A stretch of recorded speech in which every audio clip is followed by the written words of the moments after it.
Ahmed's phone rang 7 times that morning. Every caller gave the same answer: position filled. But the real reason was something completely different. Ahmed woke up that Monday morning not from his alarm, but from his own tears.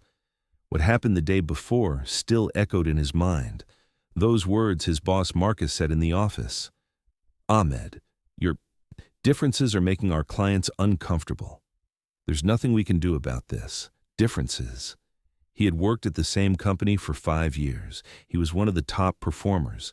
Customer satisfaction rate was 97%. But going to Friday prayers, fasting during Ramadan, and his name being Ahmed, this had become a difference. His wife Fatma, preparing coffee in the kitchen, asked, "How are you, honey?" Ahmed looked toward the room where his 6-year-old son Omar was sleeping. "I'm fine. Everything will work out." But there was something he didn't know yet. Ahmed applied to 15 job postings that day. He revised his resume, highlighted his previous experience. He constantly checked his phone. First day, silence. Second day, 1 call. Unfortunately, the position is filled. Third day, 2 rejections. Profile doesn't fit. But the truly shocking thing would happen on the 4th day. Ahmed got a call from TechFlow Company for a technical manager position. They sounded pleased from their tone. "Your resume is very impressive, Mr. Ahmed. Could you come for an interview tomorrow?" Ahmed's face lit up. Fatma, hearing the voice from the kitchen, came running. "I have an interview," Ahmed said. "Finally." The next day he went to TechFlow's headquarters. Modern building, glass facade, young team. He felt at home. The interview went great. He gave perfect answers to technical questions. HR manager Sarah said with a smile, "The person making the decision is General Manager Tom. We'll get back to you on Monday." Ahmed was practically flying on his way home. He didn't know yet that call would never come. Monday came. The phone didn't ring. Tuesday, Wednesday. Silence. Thursday morning, Ahmed decided to try a different strategy. He called HR manager Sarah. "Ms. Sarah, this is Ahmed Chelik. We had an interview last week." "Oh yes, Mr. Ahmed. Unfortunately, we agreed with another candidate for that position. Are there any other open positions?" A brief silence. "Not at the moment. We'll let you know if something opens up." Ahmed hung up. He saw Fatma's worried looks. "Don't worry," Ahmed said. "There are other places too." That evening, while putting Omar to bed, his son asked, "Dad, why are you sad?" Ahmed tried to smile. "I'm not sad, son. I'm just looking for a new job." "Why? Didn't you have your old job?" This is exactly when everything changed. Ahmed didn't know how to explain to his son. How do you tell a 6-year-old child that their father was fired because of their religion? "Sometimes people want to try new things, son." 3 weeks passed. Ahmed couldn't be picky anymore. He was applying to every kind of job: grocery store cashier, delivery driver, cleaning company, restaurant server, security guard. The first interview was at supermarket. Manager Mr. Ahmed frowned while looking at the resume. "You're a software engineer, but want to be a grocery cashier." "I need it, sir. I'm ready to work." "Okay, but what kind of person are you? Are you religious?" Ahmed's heart raced. "I'm Muslim, sir." Look, our customer base is very mixed. Can you work during Ramadan? You won't be leaving for Friday prayers, will you?" Wait a minute. Don't miss this detail. Ahmed had to make a decision at that moment: tell the truth or lie for his family. "I can work, sir, but I also need to pray." The manager's facial expression changed. "I understand. I'll think about it and get back to you." That call never came either. A month later, Ahmed found a part-time job at a shipping company. Night shift, $7 per hour. Only made about $1,200 a month. House rent, $1,800. Electricity, water, $320. Food, $800. Omar's school expenses, $480. The math was ruthless. Ahmed would go to work at 11 p.m. and come home at 7 a.m. Fatma would look at the dark circles under his eyes and feel sad. Ahmed, You're killing yourself. There's no other choice. I'll find something. What you're about to see is nothing. Ahmed also started doing online freelance work. After his night shipping shift, he'd come home and do website design for 2 to 3 hours. He slept 3 to 4 hours a day total. He couldn't even go to Friday prayers anymore. He couldn't find time for the mosque. One evening, looking at himself in the mirror, he didn't recognize himself. He had lost weight, his eyes were sunken, his beard had grown. "Who am I?" he whispered to the mirror. 2 months later, when the shipping job wasn't enough, Ahmed took on a second job. He started working at a cleaning company during the day. 8 a.m. Cleaning job start 12 p.m. Cleaning finish 12 to 3 p.m. Rest at home, actually freelance work, 3 to 6 p.m. Time with his child, 6 to 10 p.m. Freelance web design, 11 p.m. to 7 a.m. Shipping shift 7 to 8 a.m. Travel and preparation 2 hours of sleep per day. Fatma wasn't just worried anymore, she was scared. "Ahmed, if you continue like this, you'll die." "I won't die. I have to take care of Omar. I have to support my family. You won't believe this, but..." Ahmed's boss, Master Kamal, was secretly watching him. He saw how meticulously Ahmed worked, how he didn't complain, how he did every kind of job. One day, Master Kamal approached. "Son, what kind of person are you? How do you work so calmly?" Ahmed lifted his head from the window he was cleaning and smiled. "Boss, this is also a test. Patience is essential." "A test?" "Allah is testing us." I respond with patience. Master Kamal remained thoughtful. 3 months later, Ahmed started working as a waiter at a restaurant on weekends too. Now he was working 7 days a week, 18 to 20 hours a day. The restaurant owner was Greek origin Nikos. He liked Ahmed from the first day. "Ahmed, you work very well. Customers love you." "Thank you, sir." "Tell me, would you like to move here full-time?" "I'll pay good money," Ahmed thought. If he worked full-time at the restaurant, he could quit his other jobs. Maybe he could make more money in fewer hours. "What are the conditions, sir?" 6 days a week, 10 hours a day, $3,200 monthly. Ahmed's eyes lit up. It was sufficient salary. "I accept, sir. You haven't seen the biggest surprise yet." Ahmed was practically flying when he went home that night. He gave Fatma the good news. "I'll work at just one job now, $3,200 salary." Fatma couldn't hold back her tears. Finally a normal life. But this happiness didn't last long. In the second week of Ahmed working full-time at the restaurant, Nikos pulled him aside. "Ahmed, I want to talk with you." "Yes, sir." "Look, my customers are complaining about you." Ahmed was surprised. "Complaining? About what?" "About your religion. Some customers don't want to be served by a Muslim." Ahmed's world collapsed. Again. The same thing again. "Sir, I work well. Customers are satisfied.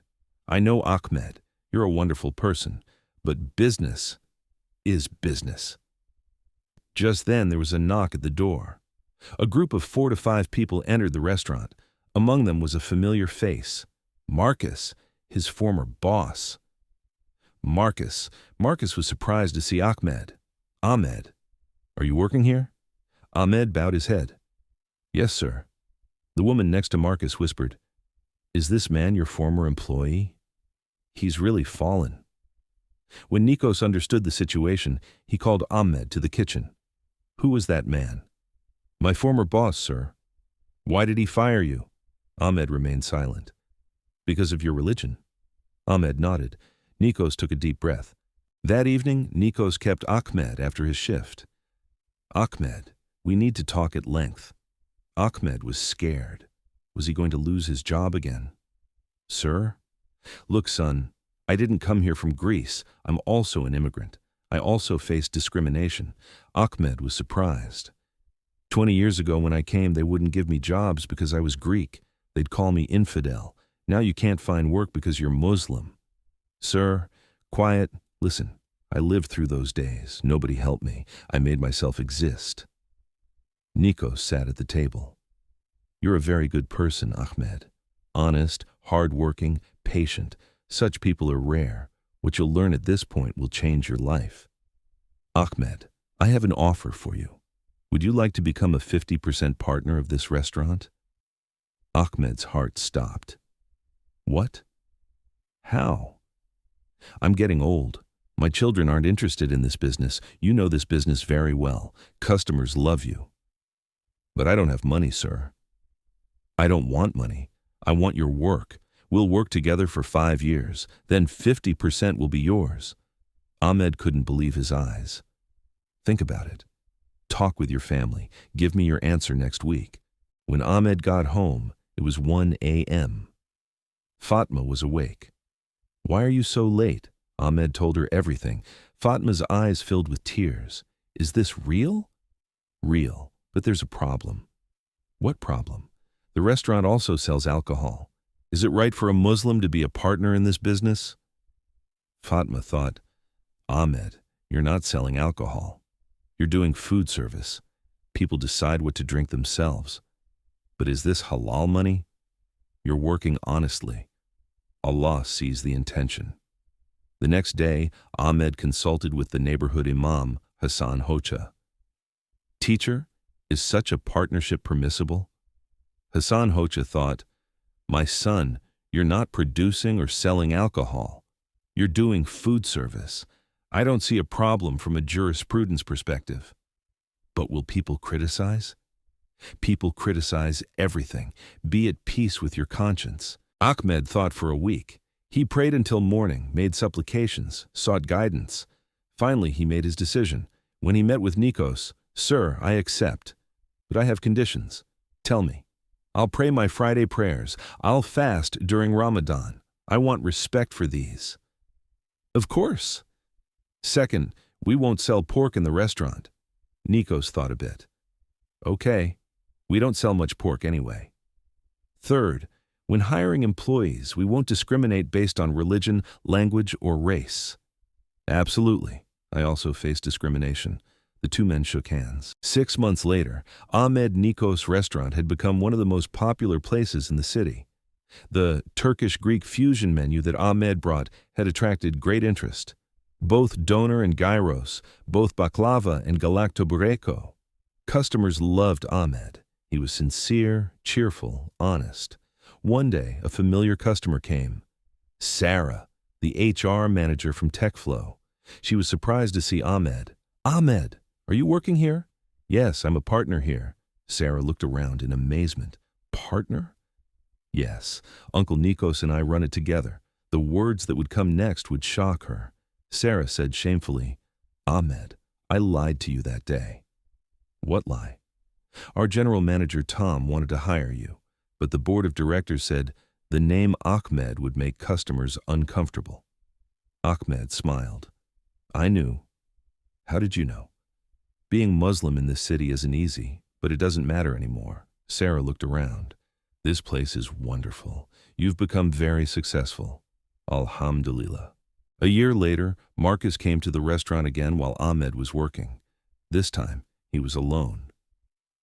Ahmed, can I talk with you? Ahmed sat at his table. Please, sir. I know. I fired you unjustly. Ahmed remained silent. The board of directors forced me. They said, we don't want Muslim employees. I know, sir. I apologize. You were a wonderful employee. Ahmed smiled. It's in the past, sir. How are things going now? Thank God. I'm a partner here. Marcus looked around. Really? Congratulations. Thank you. Marcus paused a bit. Ahmed, we're having big problems at the company. Would you consider coming back? I can give you a good position. This offer would deeply affect him, Ahmed thought. Return to his old company? Good money, good position. Thank you, sir. But this is my home now. Are you sure? The salary would be very good. I'm sure. I'm happy here. Marcus nodded respectfully. I understand. Good luck, Ahmed. Ahmed stood up and warmly shook his hand. To you too, sir. 2 years later, Ahmed's story appeared in the local newspaper. Fired engineer becomes restaurant partner. The article told about the discrimination Ahmed faced and how he stood up with resilience. After the article came out, there was an influx of customers to the restaurant. They came not just for food, but to meet Ahmed. "Are you that Ahmed?" they would ask. "Yes." "Amazing story, congratulations." But most importantly, people from different religions started coming. Christian, Jewish, Muslim, atheist. Everyone was eating together. As Ahmed walked around the tables, he chatted with everyone. He gave Turkish food recipes, explained Greek culture. An unexpected visitor was coming. Omar was now 8 years old. One evening he asked his father Ahmed, "Dad, why were you fired?" Ahmed took his son in his lap.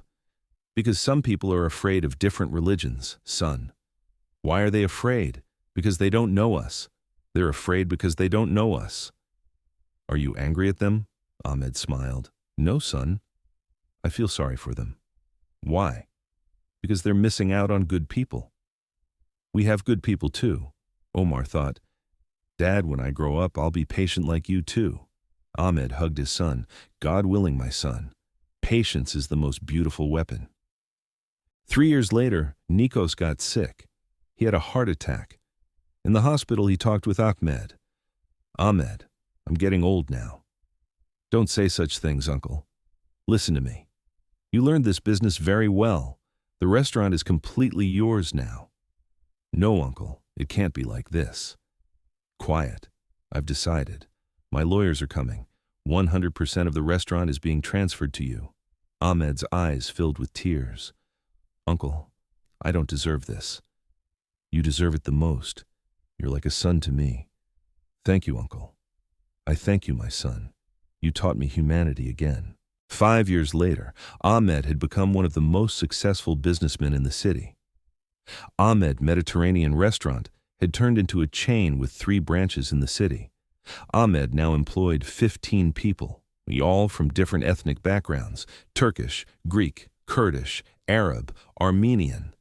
He didn't discriminate against anyone based on religion, language, or race. One day he received an award from the local Chamber of Commerce, Businessman of the Year. During his speech at the award ceremony, "I dedicate this award not only to myself, but to everyone who supported me in difficult times. To my family, my wife Fatma, my son Omar, to Uncle Nikos who gave me opportunity, and I even thank the bosses who fired me." The hall was surprised, because if it weren't for them, I wouldn't be here today. There was still the most important detail they didn't know. After Ahmed became successful, he secretly started helping. He provided job opportunities to Muslim brothers who were fired. He gave scholarships to children of families who faced discrimination. He covered legal expenses of people who were victimized. But he didn't tell anyone about these. One day, journalist Ms. Ayaz discovered, "Mr. Ahmed, you've provided job opportunities to more than 50 people in the city." "No way, don't exaggerate. You're giving scholarships to 15 children." "Allah provided the opportunity." "There are 25 cases where you covered legal expenses." Ahmed smiled. "Please don't write about these." "Why?" "Because the left hand shouldn't know what the right hand does." Omar was now 12 years old. His friends at school were jealous. "Your dad got rich." When Omar came home, he asked, "Dad, are we rich?" Ahmed took his son beside him. "Son, in terms of money, Allah blessed us. But do you know what real wealth is?" "No." "Being useful to people, doing good, being honest. I'll be like you too, Dad. You'll be better than me, God willing." Omar thought, "Dad, weren't you ever angry at racist people?" "I got angry, of course, but I prayed not to hold grudges." "Why?" "Because grudges make us like them. We're different from them." 10 years later, Ahmed had become the leader of all anti-discrimination campaigns in the city. He had founded the Living Together Association. He organized events that brought together people from different religions and ethnic backgrounds. People now called Ahmed the Peace Ambassador. One day they came from TRT to make a documentary. "Mr. Ahmed, how did you remain so patient?" "My faith gave me patience." "Didn't you get angry?" "Anger is temporary. Patience is permanent." What would you say to racist people? Ahmed thought, I would tell them this: get to know us, talk with us, don't be afraid of us. The last sentence he would say would affect everyone. Most importantly, I love them too, because they are also Allah's servants. 20 years later, Omar had become a social entrepreneur following his father's path.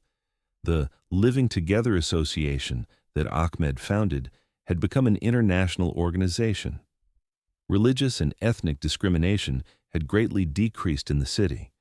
Ahmed's story had entered textbooks. His book, Victory Through Patience, had been translated into 15 languages. But Ahmed was most proud of this. Marcus, the racist boss from that day, had become Muslim years later and apologized to Ahmed. TechFlow Company had started the Ahmed Chelik Diversity Scholarship in Ahmed's name. And most importantly, no Muslim in the city lost their job because of their religion anymore. Ahmed's silent war had ended, reaching victory. Ahmed's story ends here, but your story is beginning. How will you fight against discrimination?